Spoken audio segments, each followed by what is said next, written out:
Hey everybody, Chris with Klingspor's Woodworking Shop back at you again. Welcome to Coffee and Grit. Today we're going to be looking a little closely at some adhesives, also known as glues, but adhesives, a variety of adhesives. As woodworkers, we all use them. We all got to have them. We all got different applications, and we've all asked the question, what's the best glue? Well, that's kind of the wrong question.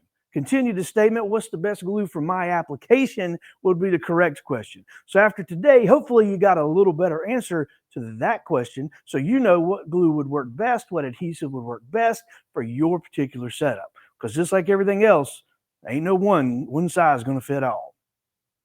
Literally. So let's dive into it, and let's hopefully stay glued to your seats today as we dive into adhesives. So we don't have these ranked in any certain order. However, kind of not. So what we're going to start with is this Mohawk spray adhesive. Think of contact adhesive. That's kind of where this realm is at. And this has a lot of uses, especially if you're doing a lot of templates. You don't want to use double-sided tape. You can spray this on one side. Let's say you're doing some scroll work and you want to lay a pattern out. You can spray this on one side of your work, lay down your pattern of your piece of paper that's got your template on it, and that way it peels right off when you're done. Let's say you want to actually adhere two pieces of something together. Well, you would spray both sides, let it sort of settle up a little bit so it's not so tacky, and then when you press these two together, they are adhered. Think of contact cement, think of like laminate glue. It's kind of the same principle with this, but this Mohawk spray adhesive works really, really well for a lot of different applications. It bonds to a lot of different materials, and it gets you out of a quick jam in some cases. Now, it is an aerosol, it is a spray, so keep that in mind. For certain applications, you might have to actually spray it on something else if you need to get into a tight area. But the Mohawk spray adhesive does a really good job. I glued these two pieces of wood together, and they're pretty snug. This was last week, but still works pretty good. So if you need a quick pinch for something with a clear bond, as you can see, there is no glue, and I glued this entire piece. You can't see the glue, you can feel it. So it does dry clear, bonds well. So whether you need to do a more permanent bond or a temporary bond, the Mohawk spray adhesive might be the answer you're looking for. Now, moving on into hide glues, we at Klingspor's Woodworking Shop offer two different options. We offer the liquid from Titebond. We also offer the granulars from Mohawk. So if you've got yourself, the only difference is these granulars will stay pretty much, have an extremely long shelf life when they're in the dry. The minute you put them in the hot pot and melt them, then everything changes. So this obviously has a shelf life like traditional adhesives would. The big thing about hide glue, it's a protein-based adhesive, works really well. You'll see this used in a lot of instrument makers and places where, you might need a little bit longer set time, but you still need the tackiness and you still need the strength. Just so you know, the hide glue has a tensile strength of about 500 PSI, which isn't a lot, but it still gives you a really good bond and gives you the working time. It's very flexible. But if you ever have to take it apart, a little bit of hot water or some steam will allow you to sort of break some of the pieces apart that you've glued together. So that is the one advantage. If you ever have to repair hide glue, you do have a little bit better option to do that. So we have the granulars and we have the liquid in the hide. Now, in these little sample pieces, I let squeeze out occur. Let me get it up here where you can see. I let squeeze out occur, and I used about the same size bead for each piece, and I made 3 simple beads and then just squeezed it together. I didn't properly spread it out. I wanted to see squeeze out. Well, I also ensured that we had squeeze out by actually applying a bead right to this top surface. And so this is using the Titebond liquid hide glue to glue this together. Now, you might be saying, well, how strong is it? I mean, that's pretty strong. So 500 PSI, that's a lot. And I'm putting a sheer pull on this, but that's a pretty strong joint right there. So if you were doing furniture or instruments, this is more than capable of doing the load for you. But you can see it does dry brown. It is a brownish in color out of the bottle, and it dries brown once it is cured. It's a very hard glue. So I like that Titebond liquid hide glue. It's easy. You don't have to have anything extra like the pot or water or anything like that. You just literally squeeze it out. Now, the next adhesive we want to talk about is going to be CA glues. Now, we offer CA glues in a couple of different options. We've got the stick fast, and of course, we've got the Klingbond. And these are available in a thick, a thin, and a medium, as well as a gel and a darker black. And the darker black is generally a little more flexible as well. So why is that important? Why do you have so many different options? Well, let's get these in order here. The thin, I don't know if this is going to show up on camera, but it is very, very thin, just like water. So if you were to try to put a drop of this out, it's going to be very, very difficult to keep that drop and to maintain that area. It's going to want to run and or wick, and so it's a little hard to control the thin. So if you've got a wider area or you've got a very narrow gap, the thin would do a great job. Well, moving on down, let's check out the medium here. Now, the medium, as you can probably see there, it is a little bit thicker. Not quite thick like molasses, but it is definitely thicker. This is the most popular that we sell for a variety of applications. It's a medium sort of gap filler, but it also has that medium consistency. So if you needed to put just a drop, well, by golly, you can put just a drop of this. Now, if you're not familiar with our product here, let me just pull this off.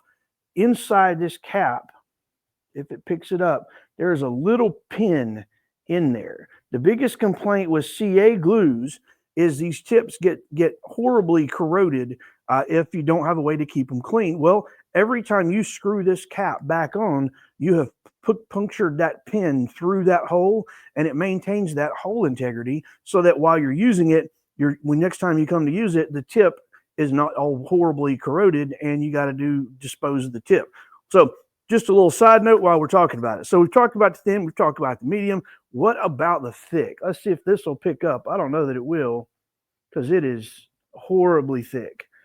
You can definitely create a drop for this. This is definitely more of a gap filler.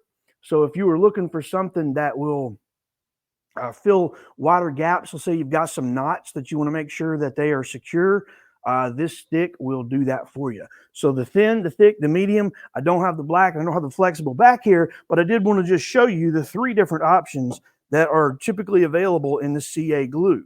So no matter what you're holding, the beauty of the CA glue is it'll bond to just about anything. Wood, plastic, glass. Just be aware that certain things like finishes, it can affect certain finishes, especially if you're using the activator that is available for that.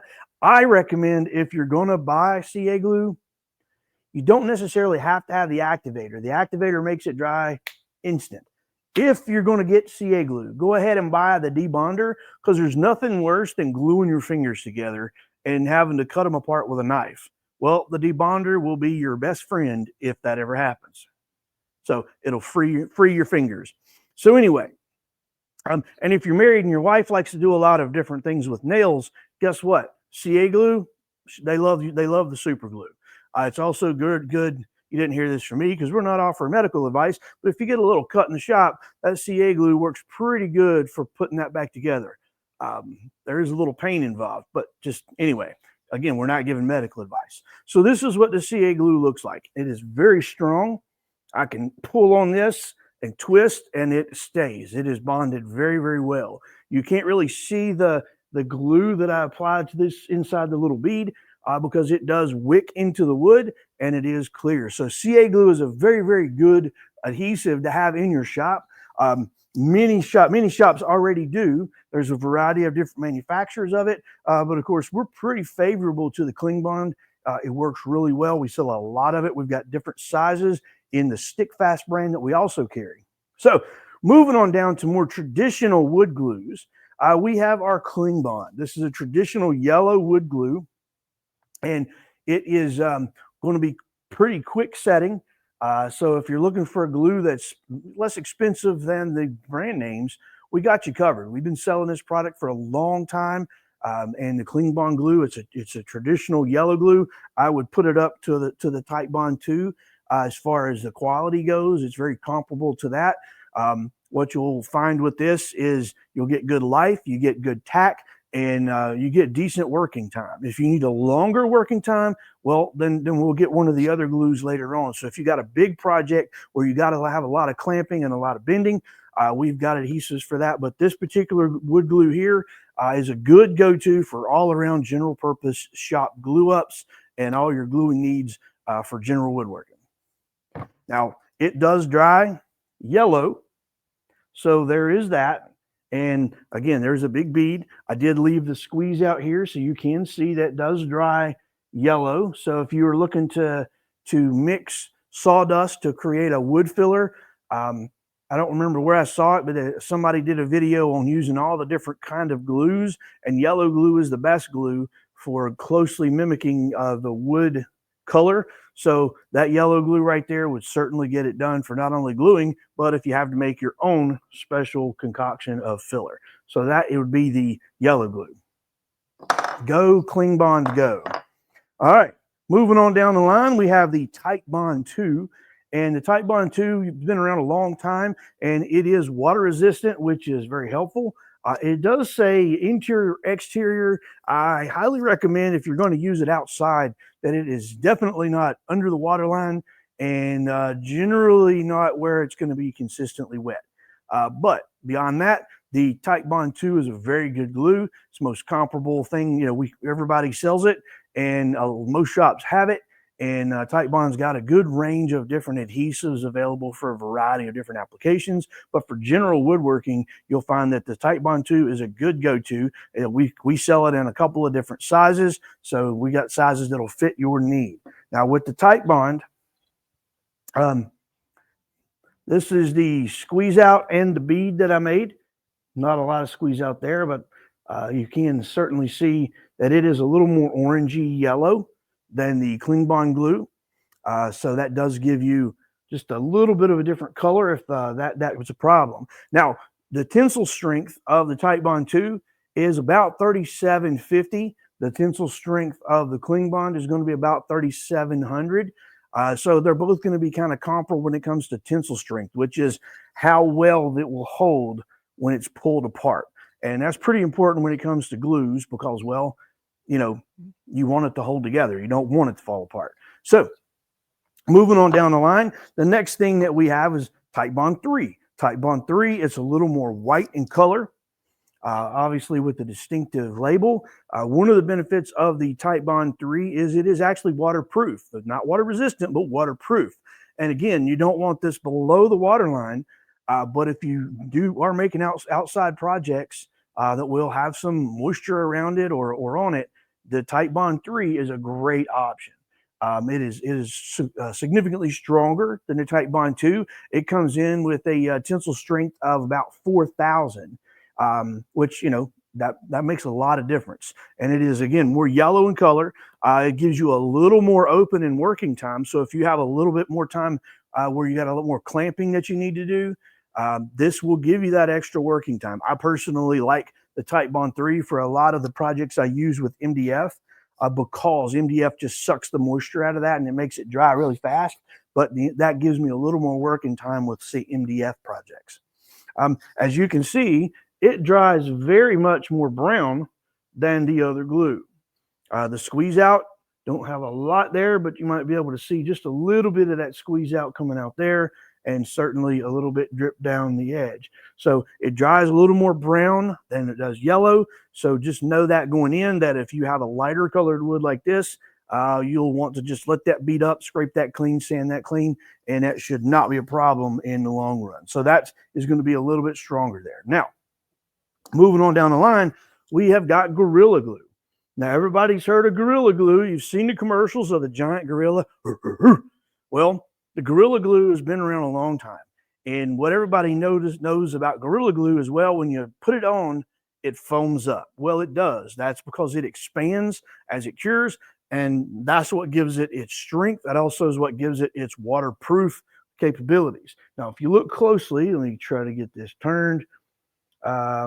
It gives you some decent warnings here about strength and bond and all of that. Now, one of the cool things about the Gorilla Glue is it is strong. Now, as far as tensile strength, it doesn't have the tensile strength of, say, the Titebond II, III, or the Klingbond, but you do get a very strong joint, and it basically is going to be just as strong as the wood. If you try to pull this off, you're probably going to be ripping wood, splintering the wood off of the thing. So it's going to hold up better than the actual wood itself, and it is waterproof, so it works out really well for outdoors. Now, the Gorilla Glue comes in at about 2,000 PSI on the tensile strength. It is very, very strong. And you can see, let me turn this sideways, it clearly foams up. So just know that going in, that you will get some foaming. And I'll turn this on where the overflow of the joint, it did foam out the side a little bit. Now, when this is dry, I recommend letting it foam up. When it's dry, you can take a scraper and scrape that clean, and it will come down. You can actually depress the foam just a little bit with a fingernail. So when it is in its highly foamed state, you will get that. But the beauty of Gorilla Glue, waterproof, outdoor rated, and actually if you put a little moisture on one piece and glue on the other, you will get a much stronger bond, a much faster cure time, and you'll get a little more foam, but you do get a better set if you're doing something outdoors. Now, if you're really doing something outdoors, let's take a look at what is designed for outdoors, and that would be the epoxy. Now, we carry a couple different options. We've got some Total Boat. We've got the T88. This happens to be the Quick Cure 5.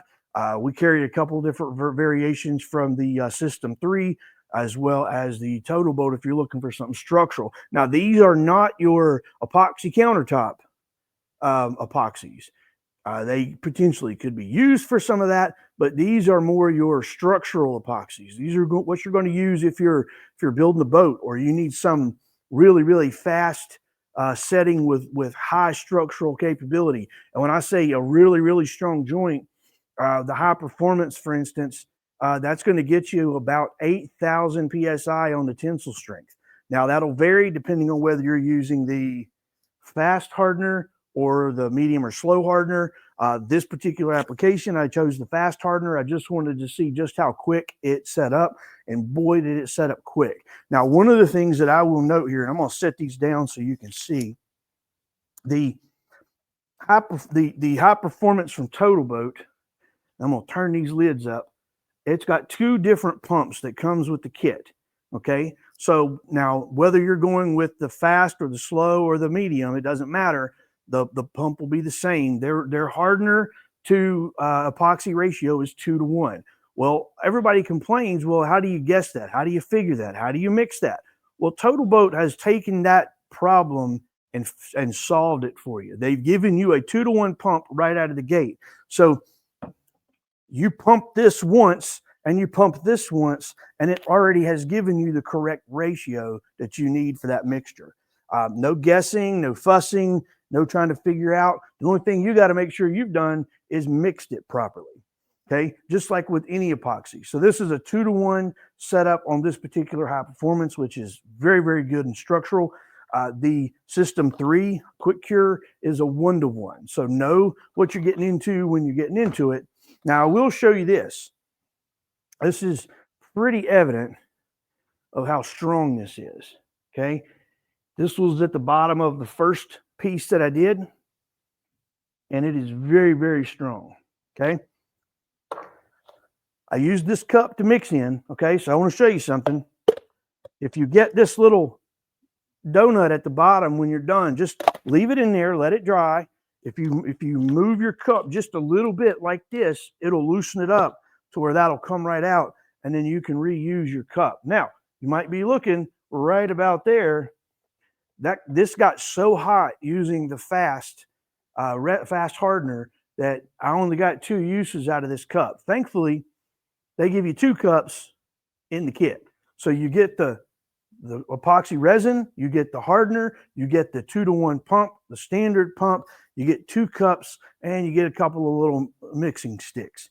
Okay, now I like the Total Boat brand. This is a very good setup. Now, this right here, it's hard to get a bead on there, but it does dry very, very clear, especially when it's in the wood situation. And you can see maybe, yep, a little bit of bead out there. So very strong with that 7,500 to 8,000 PSI tensile strength. So if you're looking for a good outdoor adhesive that's going to hold up to the elements and give you the structural integrity you need, you can't go wrong with the epoxy. So epoxy is a winner chicken dinner when it comes to overall strength. Whether you are looking at the two-part total boat or something quick cure from like System 3, epoxy is a good way to go for outdoors. Well, that was a lot of stuff to cover with adhesives. Hopefully that makes sense. Hopefully that you got something out of this today's video. And well, one thing I didn't show was I had made this little swizzle stick here. I glued it to about right there. And I wanted to just show just how strong of a bond the epoxy actually had on there. So if you have to do a lot of bent laminations or anything like that, well, epoxy might be a good solution for you. Just clamp it up, let it cure, and it will be a good option. Well, this is Chris with Coffee and Grit for Klingspor's Woodworking Shop. And I guess we'll see you next time. Have a great day. Today's presentation of Coffee and Grit is brought to you by Woodworker Joe Whole Bean Coffee, a perfect blend of light, medium, and dark roast, roasted and packaged right here in North Carolina, exclusively at woodworkingshop.com. If there's a product you'd like featured on Coffee and Grit, let us know at 800-228-0000 or email us at tech@woodworkingshop.com.